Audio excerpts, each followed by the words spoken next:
Hi, Gemini rising sign. Here is your weekly forecast starting on the 9th of March until the 15th of March.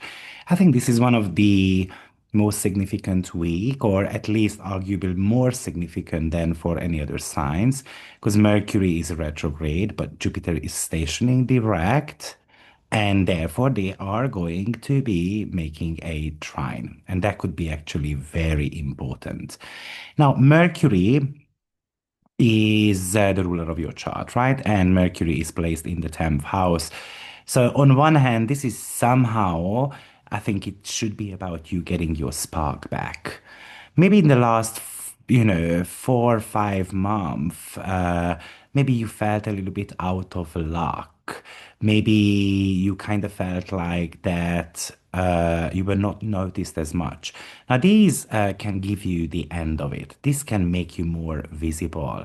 Maybe it's less about internal questioning anymore and then focusing a little bit more on your external presence.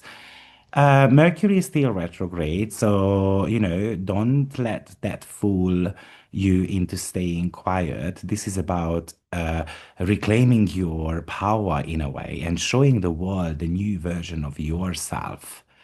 Now, what happens is we have got Mercury retrograde in your 10th house, and it is connected to Pallas Athene. And Pallas Athene is about pattern recognition and wisdom. All happens in your career part of your chart. So this might be about you spotting a massive flow or a massive opportunity, for example, in your professional trajectory. Because Mercury is retrograde, this is something that you likely have looked at already, maybe in January, for example, but you dismissed it. And then now you are revisiting that. Now we can use really that Pallas Athene pattern recognition to solve a problem for your boss or for your business as well. You can see the solution that others might not be able to, or others might feel too overwhelming. But maybe you don't need to announce things just yet. It's just about coming up with the plan, kind of creating the blueprint, and then eventually we can start kind of like mastering it, making it more perfect, and then eventually we can announce it. Now, Jupiter is in your second house, going direct. And that's good news. Exactly, it's going to be going direct when Paula Satini is actually entwined to it. So I really love that aspect because maybe this is about your ability to spot patterns in your finances, but also you can start kind of like building up your own self-worth as well. This is a green light towards prosperity. So if you really want to be applying for a job, for example, or you want to be making that announcement, or you want to get paid for something. The last 4 months, Jupiter has been retrograde in your second house. So you might have been second guessing your prices, your skills, your security level. But now these two, Mercury, Pallas Athene, Mercury is you, and then Jupiter is making that trine.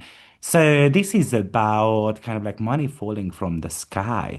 It's about finally seeing the tangible ROI on the work you have been doing behind the scenes.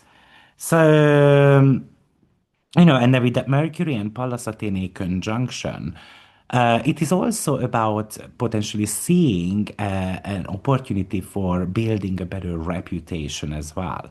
Maybe you start seeing why a certain client or a project didn't appreciate something before, and then you can work a plan out so that you can actually improve the type of service that you give to others. That Paula Satine is the mastermind, to troubleshoot, to even create a better plan for your own brand as well. So I love it. Yeah, still, I wouldn't be launching a new business today, for example. I would be fixing the structural flows at the beginning. This is about finding ways to work smarter, not necessarily harder. But the Jupiter going direct in your second house is maybe you have undervalued yourself, or you allowed others to value you, and all of a sudden they can start seeing you. Maybe a contract you negotiated month ago finally gets that signature. You get the deposit check, for example. Finally, you figure ways out of how to monetize a skill that you have had. You have been sitting on, but maybe you haven't used it yet. So I also like that. Maybe you haven't raised your prices or asked for that raise from the boss for a while. And then this could be a good moment to do such thing. Now we do have got Mars and North Node conjunction happening also in your 10th house. And you can really have that urge, take a leap of faith in your career. It is an intuitive hit. This is about moving towards a career path that feels kind of like inviting. It's you have to trust that pull towards a more meaningful vocation. Maybe you get the chance to showcase your expertise this weekend, and you have to be proud of it. You have to be doing it boldly. The North Node is pulling you towards a mission, and Mars actually rules the sixth house in your chart, which is also work related. So many of you might be able to apply for a new job. Now, Ceres enters your 12th house this week, and it's kind of like the mental wealth type of position here. So the next 2.5 months, it's about nurturing your net worth, but by protecting your peace of mind as well. Maybe it's about the realization that I cannot really make good financial decisions when I operate out of fear, or, when your nervous system is a little bit fried. So that's highly possible. This is also about nurturing yourself through silence. Um, or doing things a little bit off the clock, doing things kind of like in solitude, a bit of a resting. And that might not be a bad idea with a very heavy 10th and 11th house. Sometimes you're going to have to be a little bit less, kind of like a little bit less focused. Um, I think there is this shift from financial stress towards more of a mindset to expand the resources. There could have been themes of stalled payments, pay rise matters, financial growth, but you have got now the opportunity to fix those up. I think it's about a major call to action regarding your mission and your career. And surely that series would like you to recharge your batteries to find the strength in the unseen, which is going to be eventually supporting your seen success. And that is also Vesta moving into your 10th house as well, which is going to make you very focused on achievements. Maybe you have to be reaching out to anyone who owed you a response regarding budgets, contracts, money, and so forth.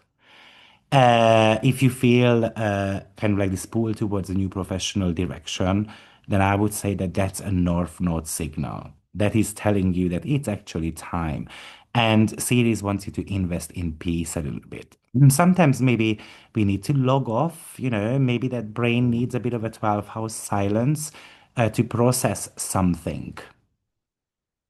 So I would say that this is about breaking a money block, and I really kind of like that for you.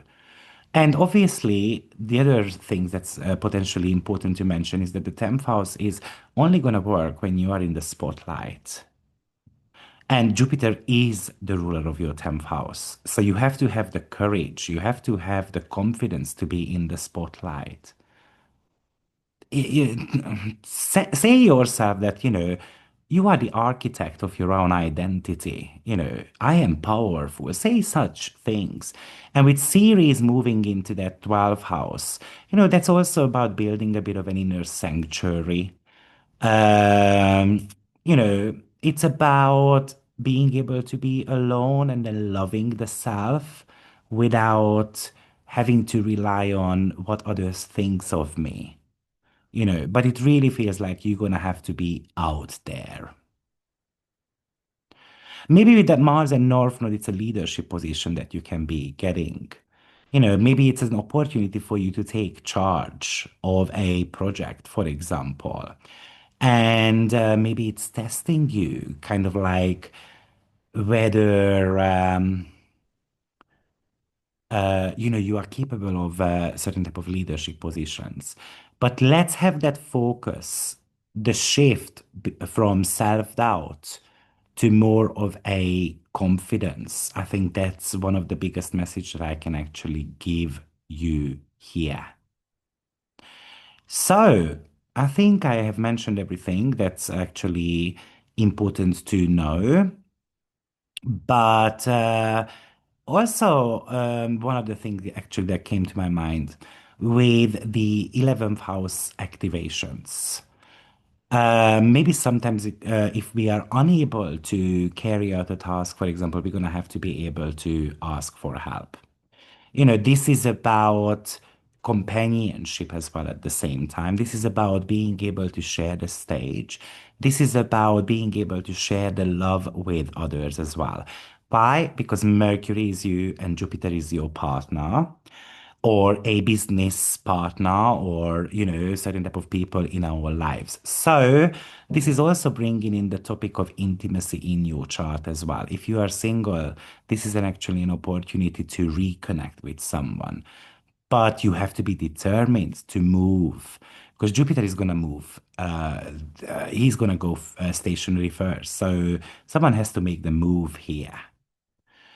On top of that, um, with Persephone moving into your 11th house, that's also about something to do with social connections. But um, having Venus there as well and so forth, it might feel like it's a bit more about sharing someone, my friends, or in an existing relationship, you're going to have to share certain type of secrets with the partner, or there might be quite an increased sexual exploration could be happening with those energies too. I would say, the downfall of Mars and Mercury conjunction, especially, that we can get very short-tempered, we can get irritated at work by others, and then we might have got that sharp tongue moment, and then we can rush things. We can jump to conclusions very easily. We can even say the wrong things and then we can get into trouble. So just watch out for that and then make sure that you are kind of like calm and collected. And then don't make a rushed decision or don't speak before you think type of stuff. Because it can lead to a bit of a hostility at the workplace as well. So good luck, Gemini rising sign, and I will see you next week. Take care. Bye bye.